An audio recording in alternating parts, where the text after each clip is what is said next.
Have you ever walked down the main street of your hometown and noticed the ground level windows? I am talking about those heavy glass panes sitting flush with the sidewalk often guarded by rusted iron grates. The official story says 19th century architects simply loved basement light. But look at the archival photographs of Richmond from 1865, preserved deep within the Library of Congress. The streets are perfectly flat, yet the buildings dive straight into the earth. They hoped we would forget to ask a very simple question about this design. Why would anyone build functional doors and ornate window frames 3 feet underground? I was not looking for this until I started examining the Sanborn Fire insurance maps from 1884. These detailed urban schematics revealed terrifying anomalies across hundreds of Midwestern towns.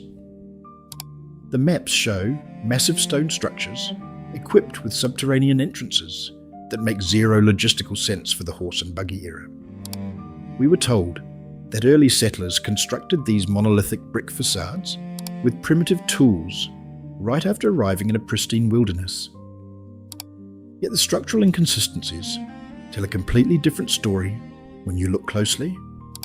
It looks less like construction and more like excavation. This is not a coincidence localized to a few strange architectural choices in random cities. What we are looking at is a systematic effort to rebrand an inherited world. Take a close look at the old post offices, county courthouses, and municipal buildings erected between 1840 and 1890. The sheer scale of these granite blocks defies the documented capabilities of the local populations at the time. A hidden narrative is physically baked into the foundations of the places we walk past every single day. The history of American urban development was completely redrawn during the early 20th century. When the Smithsonian Institution began cataloguing early frontier settlements, they routinely classified massive masonry complexes as mere temporary structures. Unexplained fires conveniently wiped out the paper trails in places like Chicago, Seattle, and Boston, erasing the true origins of this buried architecture. We are living inside the repurposed ruins of a society that was already here before the first official colonial brick was ever laid. That heavy legacy is staring right back at us through those half-buried basement windows. Why is this not taught in schools? Consider the patent records from the 1850s for mechanical street sweepers and dirt removal systems. The sheer volume of earth moved out of these downtown districts matches the output of modern, industrial mining operations. Yet the local newspapers from that era, like the Boston Daily Advertiser, barely mention the monumental excavation required to unearth these ground floors. The official narrative demands that we accept impossible feats of rapid construction by small bands of pioneers. But the archives show otherwise, pointing to a civilization that we simply moved into and claimed as our own. I was not looking for this until I stumbled upon United States Patent number 10969-5 filed in 1870 by John McLean. This obscure document outlines an industrial street elevating apparatus featuring massive hydraulic jacks capable of lifting entire city blocks. The official story says 19th century engineers were simply fixing poor drainage across the Midwestern frontier. Why would a developing nation invest such immense capital into raising heavy masonry buildings rather than just constructing them properly from the start? The Chicago Board of Public Works report from 1858 contains glaring inconsistencies regarding their famous city-raising project. They claim local labourers used jack screws to physically lift massive brick hotels out of the mud, while guests continued dining inside. We are expected to believe that an untrained workforce lifted a 4-story masonry structure weighing an estimated 27,000 tons without cracking a single window pane. The mathematical anomalies in their engineering logs are staggering because the documented workforce size could not generate the necessary kinetic force. If you read the December 14th, 1869 edition of the Sacramento Daily Union, you will find a small buried article about the city streets. The reporter casually mentions that workers digging a new sewer line found fully intact storefronts 12 feet below the current street level. They hoped we would forget these brief glimpses of a buried civilization. The article describes rusted iron doors and painted commercial signs completely submerged in packed clay. This was not a gradual sinking, but a sudden and systematic burial of existing infrastructure. Turn your attention to the earliest surviving daguerreotypes from the 1840s, particularly those captured by Louis Daguerre and his contemporaries. We are constantly told that the streets appear abandoned because long exposure times fail to capture moving people. But look at the crisp shadows of the trees and the perfectly sharp edges of the stationary horse carts left parked by the curbs. If the exposure was truly that slow, those objects would be blurred beyond recognition by the shifting sun. The streets are empty because they were actually empty. These early photographs from places like St. Petersburg and San Francisco reveal a haunting contradiction staring right at us. You see magnificent stone palaces featuring intricate Corinthian columns standing alongside crude unpaved dirt roads. The official narrative suggests that pioneers capable of cutting and hauling 10-ton granite blocks simply forgot how to lay cobblestones. It is a logical fallacy hiding in plain sight. The people wandering these muddy avenues in tattered clothing look like scavengers exploring the ruins of a fallen empire. They did not build these cities, but merely inherited them. This inherited architecture required an elaborate cover story, which brings us to the world fairs of the late 19th century. Take the Chicago Columbian Exposition of 1893, where over 200 massive neoclassical structures were allegedly built in just 2 years. The official story says these colossal domes and arches were temporary structures made of plaster and hemp. Yet surviving photographs show heavy steel frameworks and solid masonry foundations being actively dismantled after the fair ended. Why would anyone build a sprawling monumental city only to dynamite it 6 months later? The pattern repeated at the Louisiana Purchase Exposition in St. Louis in 1904. Archival blueprints from the Missouri Historical Society show pneumatic transit tubes and wireless telegraph towers that defy the technological timeline of the era. The organizers claimed they constructed 1,200 acres of pristine palaces out of temporary staff material, but the demolition contracts awarded to the Chicago House Wrecking Company tell a much darker story. They were not tearing down plaster facades, but actively destroying the hidden legacy of a highly advanced culture. The systematic erasure of this past was not accidental, but highly orchestrated by emerging scientific institutions.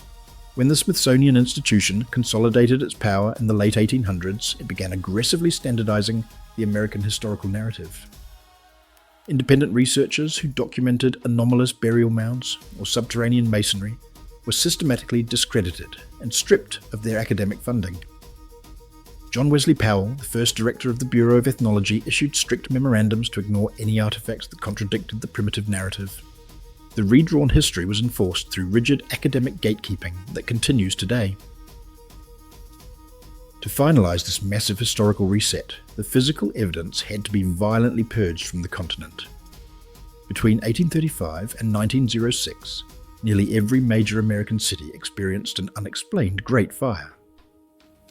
The Great Seattle Fire of 1889 allegedly started from a single overturned glue pot, yet it somehow burned massive stone and brick buildings to the ground. The melting point of granite is roughly 2,300 degrees Fahrenheit, which cannot be achieved by a simple wood fire. These infernos were highly precise, targeting the oldest structural grids. What the fires failed to consume was quietly dismantled under the guise of early 20th century urban renewal. Look at the destruction of New York's original Pennsylvania Station in 1963. This architectural masterpiece featured massive vaulted glass ceilings and solid travertine columns that rivaled ancient Rome. The official excuse was declining rail profits and an urgent need for modern office space. But archival demolition footage shows heavy machinery struggling for months to break apart the ancient foundation blocks. They were erasing a structural legacy that contradicted the limits of early American engineering. The financial logistics of rewriting a continent's history required endless capital and complete economic control. It is not a coincidence that the Federal Reserve Act was drafted in secret on Jekyll Island in 1910, just as the final world fairs were being dismantled. The newly formed central bank provided the unlimited fiat currency necessary to fund massive demolition projects and rewrite educational curriculums nationwide. By controlling the flow of money, they could easily buy the silence of demolition crews and the compliance of newspaper publishers. The past was literally bought and buried. Later, the intelligence apparatus would ensure this buried paradigm stayed permanently marginalized. Why is this not taught in schools? Declassified memorandums from the Central Intelligence Agency in the 1950s show a deep interest in controlling fringe historical narratives. They infiltrated academic publishing houses to ensure the redrawn timeline remained the only acceptable truth. Anyone pointing out the massive subterranean doorways beneath our cities or questioning the official construction dates was immediately labelled a lunatic. Consider the sprawling 19th century lunatic asylums that dominate the rural counties of the Midwest. The Danvers State Hospital, built in 1878, features over 300,000 square feet of Gothic masonry and subterranean tunnels. We are told local farming communities pooled their scarce resources to build palatial estates for the mentally ill. Yet the patient intake ledgers from the Massachusetts archives show these massive fortresses were largely empty for their first decade. These were not hospitals built by farmers, but pre-existing administrative centres hastily repurposed to hide the old world. The evidence pile is staggering when you strip away the institutional conditioning we have all been subjected to. We have patents for impossible lifting machines and photographs of deserted stone cities with dirt roads. We have documented accounts of storefronts buried at 12 feet underground, and highly suspicious fires melting solid granite courthouses. The official story demands a blind faith in primitive settlers executing mathematically perfect urban planning in a matter of months. But the silent stones and the buried iron grates tell a story of an advanced civilization that was systematically wiped from the collective memory. How does this affect you today? Look at the foundational stones of your own downtown district. The official story says, early pioneers laid these massive granite blocks by hand in the 1850s. But look at the basement level windows, buried half below the modern pavement. We walk past these anomalies every day without questioning why a 19th century architect would intentionally build windows looking directly into the dirt.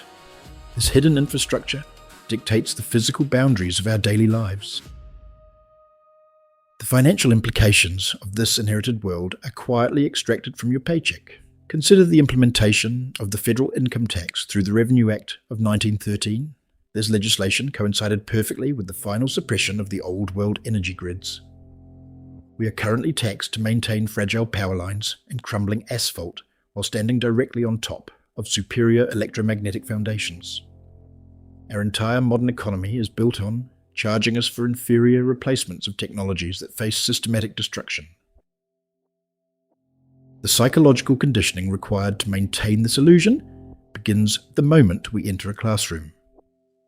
The General Education Board, founded in 1902, fundamentally rewired the American curriculum to promote rote memorization over critical observation. They trained generations to ignore the glaring inconsistencies in our civic architecture and historical timelines. We were taught to believe that men with horse-drawn wagons built domed capitals with perfectly symmetrical acoustics. The redrawn history became our psychological prison. To sever the biological connection to the previous civilization, the architects of this reset had to manage the population. Look at the documented phenomenon of the orphan trains operating between 1854 and 1929.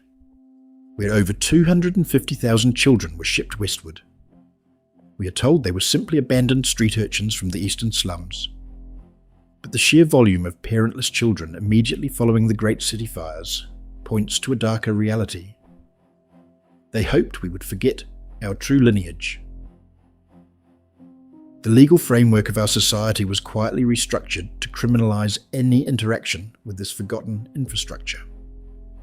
Look at the municipal zoning codes established in the 1920s that strictly forbade private citizens from excavating below their own basements.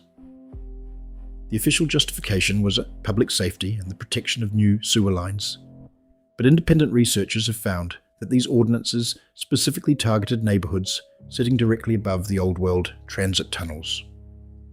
The government claimed the subterranean rights to ensure the buried grid remained permanently inaccessible. We are currently living as amnesiac squatters in the ruins of a far more capable society. Beneath the streets of Chicago and Seattle, there are entirely intact subterranean corridors that city officials claim were simply abandoned to raise the street level. Why would a struggling frontier city expend the astronomical resources to bury functional storefronts and paved avenues under millions of tons of dirt? This is not a coincidence. The mud floods and the Great Fires were the mechanisms of our cultural eviction. The legacy of this previous civilization surrounds us in plain sight, yet we refuse to acknowledge it. We pay admission to tour grand estates built in the 1890s by robber barons who supposedly acquired infinite wealth in a matter of months. But archival photographs from the period show these tycoons standing awkwardly in front of palatial masonry they clearly did not know how to construct. I ask you to look closely at the heavy iron doors and the inexplicably buried archways in your own city. Who really built the world you live in?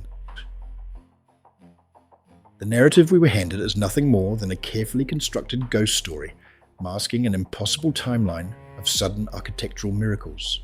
Step outside your door and look at the massive foundation stones hiding beneath the modern plaster. Read the old newspaper clippings from the 1880s, detailing unexplained atmospheric phenomena and buried ruins. Do your own research and question every bronze plaque on every historic building. The truth was always there, we just forgot how to see it.